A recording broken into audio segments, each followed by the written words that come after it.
اشہد ان محمد رسول اللہ۔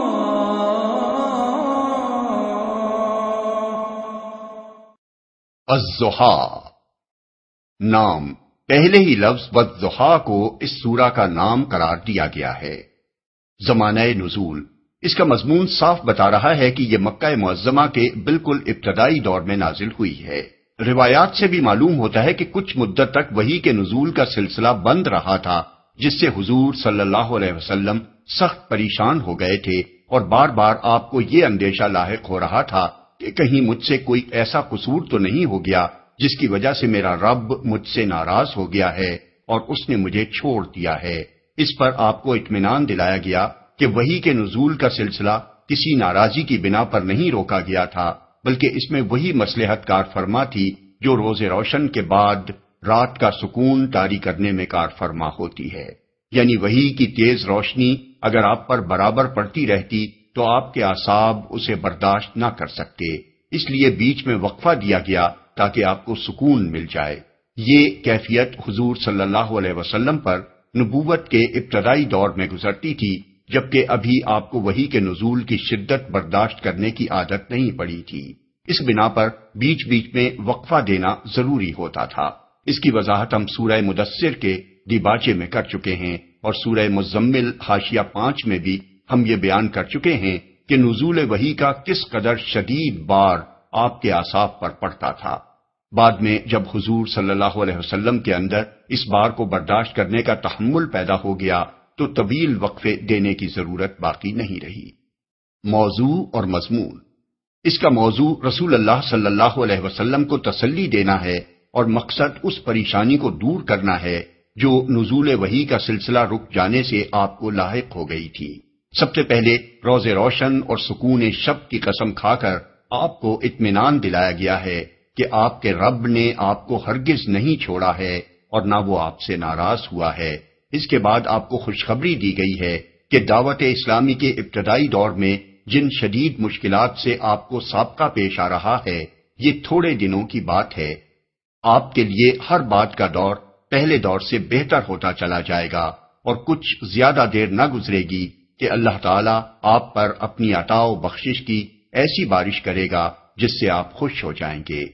یہ قرآن کی ان صریح پیشن گوئیوں میں سے ایک ہے جو بعد میں حرف بحرف پوری ہوئیں۔ حالانکہ جس وقت یہ پیشن گوئی کی گئی تھی اس وقت کہیں دور دور بھی اس کے آثار نظر نہ آتے تھے کہ مکہ میں جو بے یار و مددگار انسان پوری قوم کی جاہلیت کے مقابلے میں برسرے پیکار ہو گیا ہے اسے اتنی حیرت انگیز کامیابی نصیب ہوگی۔ اس کے بعد اللہ تعالیٰ نے اپنے حبیب صلی اللہ علیہ وسلم سے فرمایا ہے کہ تمہیں یہ پریشانی کیسے لاحق ہو گئی کہ ہم نے تمہیں چھوڑ دیا ہے اور ہم تم سے ناراض ہو گئے ہیں۔ ہم تو تمہارے روز پیدائش سے مسلسل تم پر مہربانیاں کرتے چلے آ رہے ہیں۔ تم یتیم پیدا ہوئے تھے، ہم نے تمہاری پرورش اور خبرگیری کا بہترین انتظام کر دیا۔ تم ناواقف راہ تھے، ہم نے تمہیں راستہ بتایا۔ تم نادار تھے، ہم نے تمہیں مالدار بنایا۔ یہ ساری باتیں صاف بتا رہی ہیں کہ تم ابتدا سے ہمارے منظور نظر ہو اور ہمارا فضل و کرم مستقل طور پر تمہارے شامل حال ہے۔ اس مقام پر سورہ طٰہٰ آیت 37 تا 42 کو بھی نگاہ میں رکھا جائے، جہاں حضرت موسیٰ علیہ السلام کو فرعون جیسے جبار کے مقابلے میں بھیجتے وقت اللہ تعالیٰ نے ان کی پریشانی دور کرنے کے لیے انہیں بتایا ہے کہ کس طرح تمہاری پیدائش کے وقت سے ہماری مہربانیاں تمہارے شامل حال رہی ہیں۔ اس لیے تم اطمینان رکھو کہ اس خوفناک مہم میں تم اکیلے نہ ہوگے بلکہ ہمارا فضل تمہارے ساتھ ہوگا۔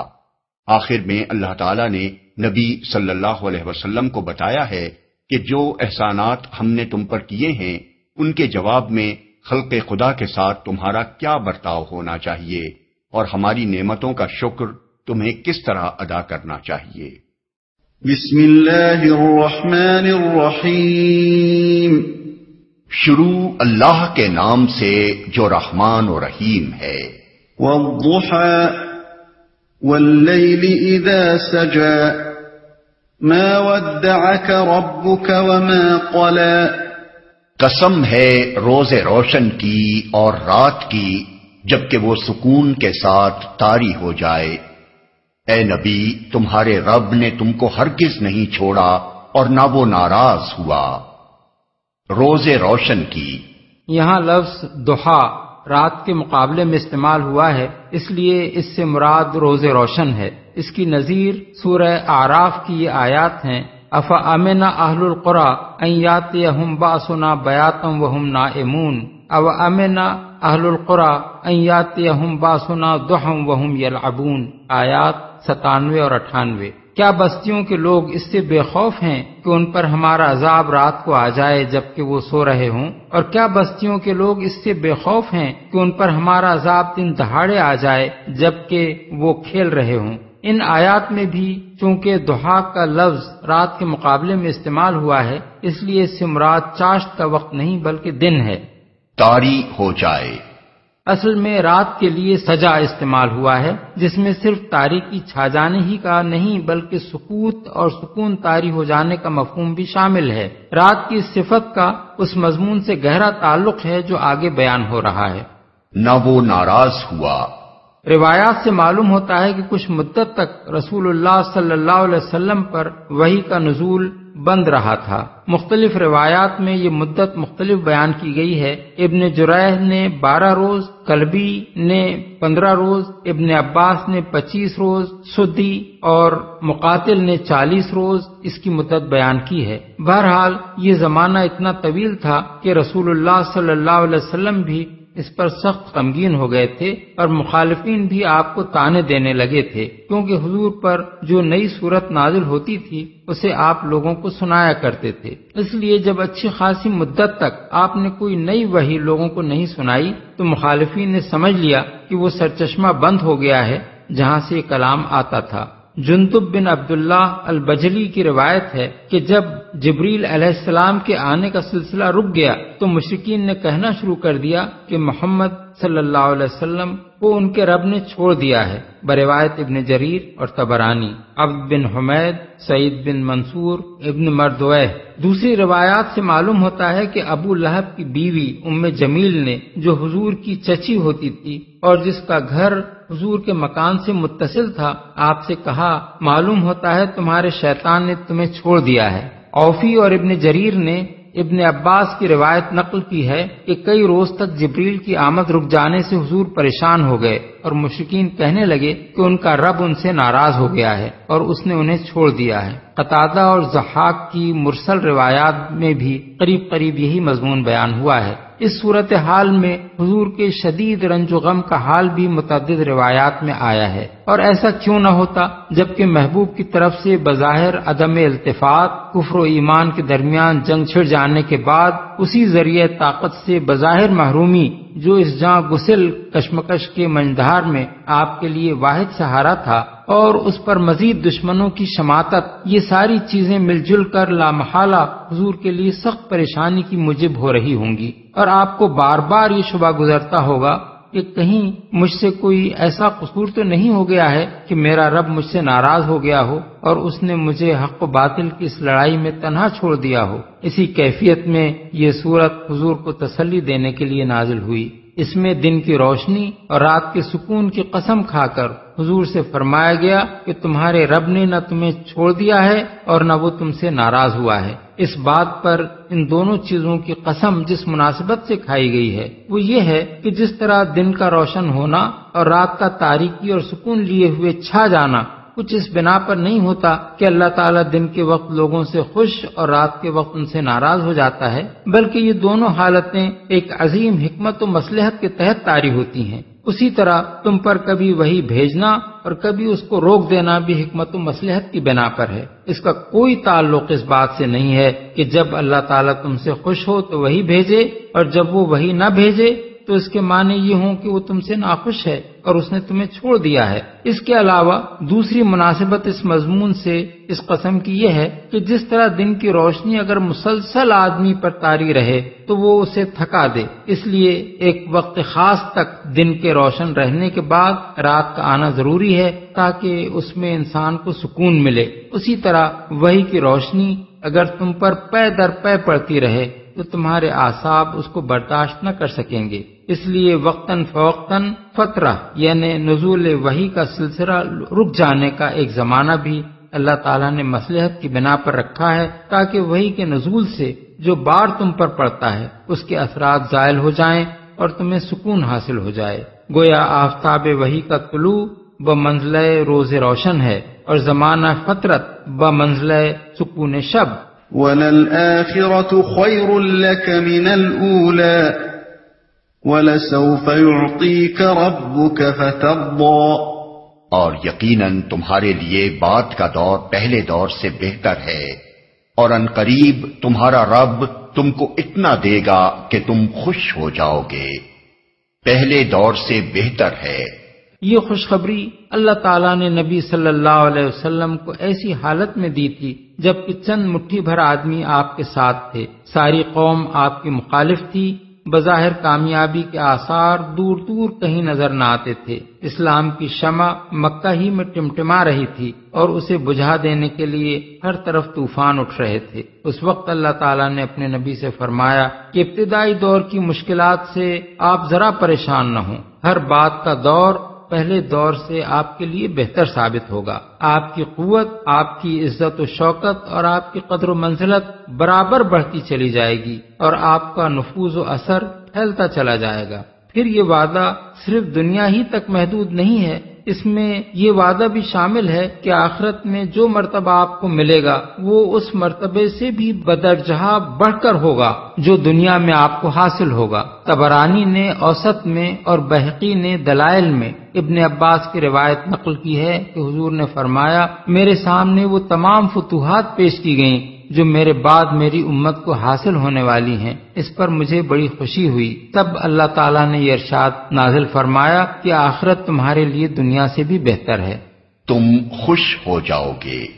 یعنی اگرچہ دینے میں کچھ دیر تو لگے گی لیکن وہ وقت دور نہیں ہے جب تم پر تمہارے رب کی عطا و بخشش کی وہ بارش ہوگی کہ تم خوش ہو جاؤ گے۔ یہ وعدہ حضور کی زندگی ہی میں اس طرح پورا ہوا کہ سارا ملک عرب، جنوب کے سواحل سے لے کر شمال میں سلطنت روم کی شامی اور سلطنت فارس کی عراقی سرحدوں تک، اور مشرق میں خلیج فارس سے لے کر مغرب میں بحر احمر تک آپ کے زیر نگین ہو گیا۔ عرب کی تاریخ میں پہلی مرتبہ یہ سرزمین ایک قانون اور ضابطے کی تابع ہو گئی، جو طاقت بھی اس سے ٹکرائی وہ پاش پاش ہو کر رہ گئی۔ کلمہ لا الہ الا اللہ محمد الرسول اللہ سے وہ پورا ملک گونج اٹھا جس میں مشرکین اور اہل کتاب اپنے جھوٹے کلمے بلند رکھنے کے لیے آخری دم تک ایڑی چوٹی کا زور لگا چکے تھے۔ لوگوں کے صرف سر ہی اطاعت میں نہیں جھک گئے بلکہ ان کے دل بھی مسخر ہو گئے، اور عقائد،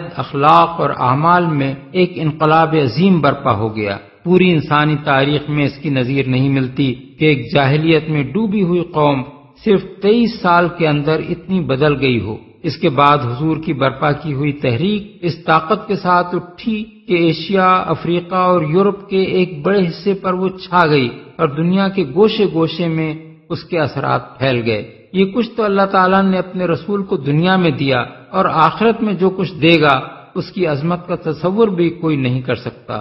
أَلَمْ يَجِدْكَ يَتِيمًا فَآوَى وَوَجَدَكَ ضَالًّا فَهَدَى وَوَجَدَكَ عَائِلًا فَأَغْنَى، کیا اس نے تم کو یتیم نہیں پایا اور پھر ٹھکانہ فراہم کیا، اور تمہیں ناواقف راہ پایا اور پھر ہدایت بخشی، اور تمہیں نادار پایا اور پھر مالدار کر دیا، ٹھکانہ فراہم کیا۔ یعنی تمہیں چھوڑ دینے اور تم سے ناراض ہو جانے کا کیا سوال، ہم تو اس وقت سے تم پر مہربان ہیں جب تم یتیم پیدا ہوئے تھے۔ حضور ابھی بطن مادر ہی میں 6 مہینے کے تھے جب آپ کے والد ماجد کا انتقال ہو گیا، اس لیے آپ دنیا میں یتیم ہی کی حیثیت سے تشریف لائے، مگر اللہ تعالیٰ نے ایک دن بھی آپ کو بے سہارا نہ چھوڑا۔ 6 سال کی عمر تک والدہ ماجدہ آپ کی پرورش کرتی رہیں، ان کی شفقت سے محروم ہوئے تو 8 سال کی عمر تک آپ کے جد امجد نے آپ کو اس طرح پالا کہ ان کو نہ صرف آپ سے غیر معمولی محبت تھی بلکہ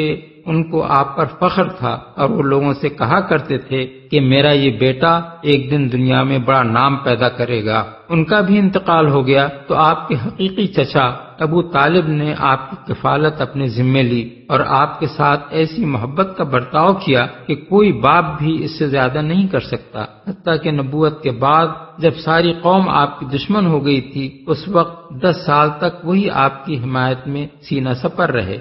ہدایت بخشی، اصل میں لفظ ضالن استعمال ہوا ہے جو دلالت سے ہے۔ عربی زبان میں یہ لفظ کئی معنوں میں استعمال ہوتا ہے۔ اس کے ایک معنی گمراہی کے ہیں، دوسرے معنی یہ ہیں کہ کوئی شخص راستہ نہ جانتا ہو اور ایک جگہ حیران کھڑا ہو کہ مختلف راستے جو سامنے ہیں ان میں سے کدھر جاؤں۔ ایک اور معنی کھوئے ہوئے کے ہیں، چنانچہ عربی محاورے میں کہتے ہیں ضل الماء فی اللبن، یعنی پانی دودھ میں گم ہو گیا۔ اس درخت کو بھی عربی میں ضالہ کہتے ہیں جو صحرا میں اکیلا کھڑا ہو اور آس پاس کوئی دوسرا درخت نہ ہو۔ ضائع ہونے کے لیے بھی ضلال کا لفظ بولا جاتا ہے، مثلا کوئی چیز ناموافق اور ناسازگار حالات میں ضائع ہو رہی ہو۔ غفلت کے لیے بھی ضلال کا لفظ استعمال ہوتا ہے، چنانچہ خود قرآن مجید میں اس کی مثال موجود ہے کہ لا یذل ربی ولا ینسا، سورہ طٰہٰ آیت 52، یعنی میرا رب نہ غافل ہوتا ہے نہ بھولتا ہے۔ ان مختلف معنوں میں سے پہلے معنی یہاں چسپاں نہیں ہوتے، کیونکہ بچپن سے قبل نبوت تک رسول اللہ صلی اللہ علیہ وسلم کے جو حالات تاریخ میں موجود ہیں ان میں کہیں اس بات کا شائبہ تک نہیں پایا جاتا کہ آپ کبھی بت پرستی، شرک یا دہریت میں مبتلا ہوئے ہوں، یا جاہلیت کے جو اعمال، رسوم اور طور طریقے آپ کی قوم میں پائے جاتے تھے ان میں سے کسی میں آپ ملوث ہوئے ہوں۔ اس لیے لا محالہ ووجدک ضالا کہ یہ معنی تو نہیں ہو سکتے کہ اللہ تعالیٰ نے آپ کو عقیدے یا عمل کے لحاظ سے گمراہ پایا تھا، البتہ باقی معنی کسی نہ کسی طور پر یہاں مراد ہو سکتے ہیں، بلکہ ہو سکتا ہے کہ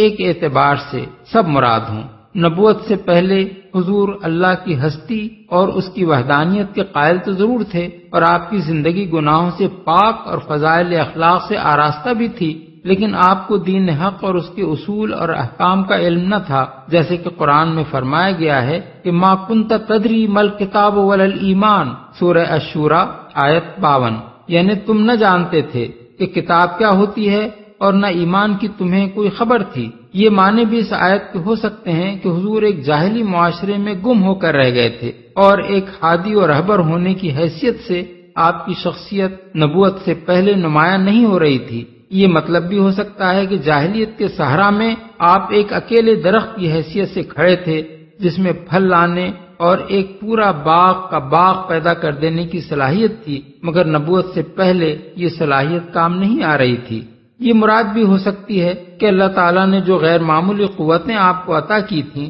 وہ جاہلیت کے ناسازگار ماحول میں ضائع ہو رہی تھیں۔ ضلال کو غفلت کے معنی میں بھی لیا جا سکتا ہے، یعنی آپ ان حقائق اور علوم سے غافل تھے جن سے نبوت کے بعد اللہ تعالیٰ نے آپ کو آگاہ فرمایا۔ یہ بات خود قرآن میں بھی ایک جگہ ارشاد ہوئی ہے، وَإِن كُنتَ مِن قَبْلِهِ لَمِنَ الْغَافِلِينَ، سورہ یوسف آیت 3، اور اگرچہ تم اس سے پہلے ان باتوں سے غافل تھے۔ نیز ملاحظہ ہو سورہ البقرہ آیت 282 اور الشعراء آیت 20۔ مالدار کر دیا۔ نبی صلی اللہ علیہ وسلم کے لیے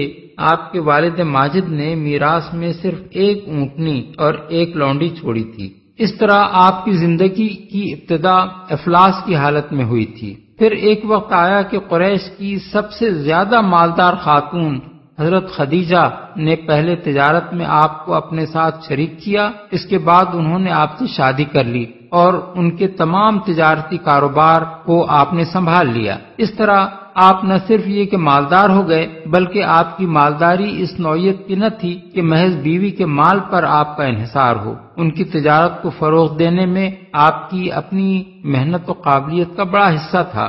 فَأَمَّا الْيَتِيمَ فَلَا تَقْهَرْ وَأَمَّا السَّائِلَ فَلَا تَنْهَرْ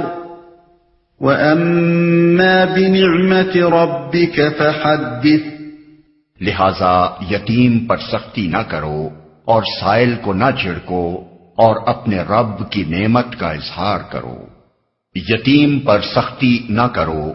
یعنی تم چونکہ خود یتیم رہ چکے ہو اور اللہ نے تم پر یہ فضل فرمایا کہ یتیمی کی حالت میں بہترین طریقے سے تمہاری دستگیری کی، اس لیے اس کا شکرانہ یہ ہے کہ تمہارے ہاتھ سے کبھی کسی یتیم پر ظلم اور زیادتی نہ ہونے پائے۔ سائل کو نہ چھڑکو، اس کے دو معنی ہیں۔ اگر سائل کو مدد مانگنے والے حاجت مند کے معنی میں لیا جائے تو اس کا مطلب یہ ہے کہ اس کی مدد کر سکتے ہو تو کر دو، نہ کر سکتے ہو تو نرمی کے ساتھ معذرت کر دو، مگر بہرحال اسے جھڑکو نہیں۔ اس معنی کے لحاظ سے یہ ہدایت اللہ تعالیٰ کے اس احسان کے جواب میں ہے کہ تم نادار تھے، پھر اس نے تمہیں مالدار کر دیا۔ اور اگر سائل کو پوچھنے والے یعنی دین کا کوئی مسئلہ یا حکم دریافت کرنے والے کے معنی میں لیا جائے تو اس کا مطلب یہ ہے کہ ایسا شخص خواہ کیسا ہی جاہل اور اجڑ ہو اور بظاہر خواہ کتنے ہی نامعقول طریقے سے سوال کرے یا اپنے ذہن کی الجھن پیش کرے، بہرحال شفقت کے ساتھ اسے جواب دو اور علم کا عزم رکھنے والے بدمزاج لوگوں کی طرح اسے جھڑک کر دور نہ بھگا دو۔ اس معنی کے لحاظ سے یہ ارشاد اللہ تعالیٰ کے اس احسان کے جواب میں ہے کہ تم ناواقف راہ تھے، پھر اس نے تمہیں ہدایت بخشی۔ حضرت ابو الدرداء، حسن بصری، سفیان ثوری اور بعض دوسرے بزرگوں نے اسی دوسرے معنی کو ترجیح دی ہے، کیونکہ ترتیب کلام کے لحاظ سے یہ ارشاد وَوَجَدَكَ ضَالًّا فَهَدَىٰ کے جواب میں آتا ہے۔ رب کی نعمت کا اظہار کرو،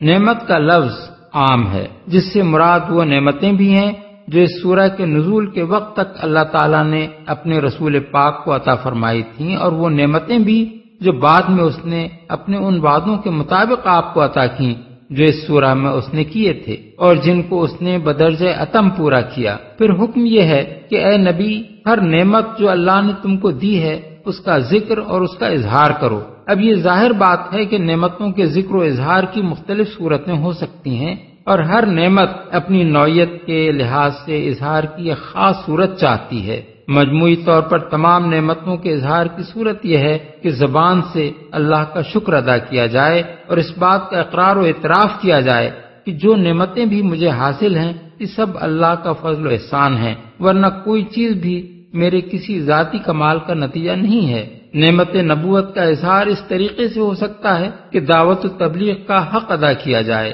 نعمت قرآن کے اظہار کی صورت یہ ہے کہ لوگوں میں زیادہ سے زیادہ اس کی اشاعت کی جائے اور اس کی تعلیمات لوگوں کے ذہن نشین کی جائیں۔ نعمت ہدایت کا اظہار اس طرح ہو سکتا ہے کہ اللہ کی بھٹکی ہوئی مخلوق کو سیدھا راستہ بتایا جائے اور اس کام کی ساری تلخیوں اور ترشیوں کو صبر کے ساتھ برداشت کیا جائے۔ یتیمی میں دستگیری کا جو احسان اللہ تعالیٰ نے کیا ہے اس کا تقاضا یہی ہے کہ یتیموں کے ساتھ ویسے ہی احسان کا سلوک کیا جائے۔ نادار سے مالدار بنا دینے کا جو احسان اللہ نے کیا اس کا اظہار یہی صورت چاہتا ہے کہ اللہ کے محتاج بندوں کی مدد کی جائے۔ غرض یہ ایک بڑی جامع ہدایت تھی جو اللہ تعالیٰ نے اپنے انعامات و احسانات بیان کرنے کے بعد اس مختصر سے فقرے میں اپنے رسول مقبول صلی اللہ علیہ وسلم کو دی۔